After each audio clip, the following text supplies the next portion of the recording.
Your artifact repository tells you what software is stored, but does it tell you how it got there and who approved it? Think about JFrog Artifactory or any other artifact manager as a giant warehouse for your builds. It's great at storing binaries, versioning them, and even grouping them into release bundles for distribution. That answers the question, what do we have ready to deploy? But audits and high-stake releases pose another question. How did this get here, and can we trust it? If all you have is a warehouse of files, you will scramble to piece together the history when someone asks. In this video, we'll show how Kosli provides a complete chain of custody for your artifacts, a detailed, automatic record of an artifact's journey from code commit to production deployment. By the end, you will see how Artifactory and Kosli together give you both storage and story, the artifact itself, and the full story of how it was created and validated. Let's set the stage with a typical scenario. Imagine you have a critical microservice running in production, and it's backed by artifacts stored in Artifactory. Using Kosli's environment view, you can click on your production environment and immediately see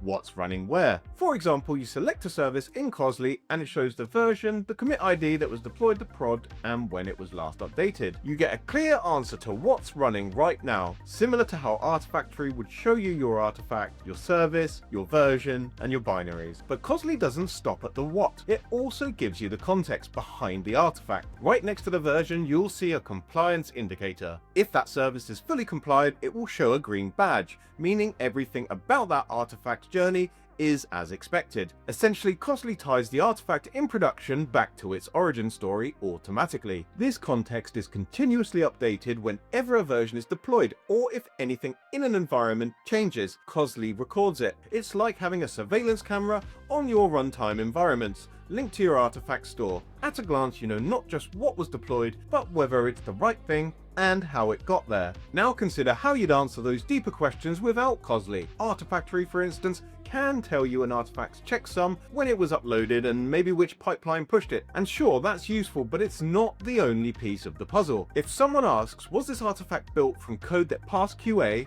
Artifactory alone won't directly tell you. You'd have to cross-reference the artifact's metadata with CI/CD logs, verify in your testing tools that tests ran on that build, and so on. It's a manual investigation through multiple systems. In contrast, Kosli provides built-in provenance. It automatically links your artifacts to the build records, test evidence, and approvals in a single chain. Artifact manages binaries in bulk. Kosli manages the knowledge about those binaries. It's an immutable chain of custody. Once recorded, it can't be tampered with or lost. So while a tool like Artifactory or X-Ray might answer, does this artifact have known vulnerabilities? Or is this artifact present in our storage? Kosli answers, is this artifact the one that was supposed to be deployed, and was everything done correctly to get it here? Those are the questions that auditors, security officers, and release managers ask when the stakes are high. And if you rely solely on an artifact repository and human memory, those questions are hard to answer quickly. With Kosli, it's part of the system. You get automated traceability from code to cloud. Let's look at how Kosli displays this chain of custody. In the environments view for a service, there's a section that links to the relevant trail that shows the evidence timeline. This is where Kosli shines. Kosli logs the commit hash and ties it to what comes next. You will see an ordered list of events. Commit with the developer that committed it and the commit hash, and that ties back to what comes next. Build.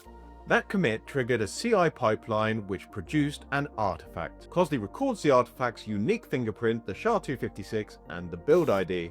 Tests. Kosli records that this artifact went through a test suite and all passed. Perhaps it also notes a code scan was done, for example JFrog, X-Ray, or Sneak, and the artifact was verified to have 0 critical vulnerabilities. Each of these steps is logged as evidence and attached to the artifact's record in Kosli. Deployment. Finally, we can see that a pipeline deployed a version to an environment, and later an approved change request led to the deployment in production. Kosli registers that deployment event, including who approved it and when, linking back to the artifact. All of this information is accessible in one place. This has huge value if something goes wrong in production. You can immediately trace back and see exactly which version is running and what went into it. Artifactory and Kosli address two sides of the same coin. Artifactory is your single source of truth for artifacts. the what of your software. Kosli is your single source of truth for your artifacts journey, the who, the how, and the when behind your software. No more digging through countless logs or hoping Bob from QA still remembers what happened last month. Kosli has already documented it. If that sounds like the kind of clarity that you want in your software delivery, then give this video a thumbs up and subscribe to our channel for more insights. Email the address in the description below or visit our website to learn more or talk to our experts. Together we can turn your software warehouse into a fully traceable supply chain so you ship faster and safer.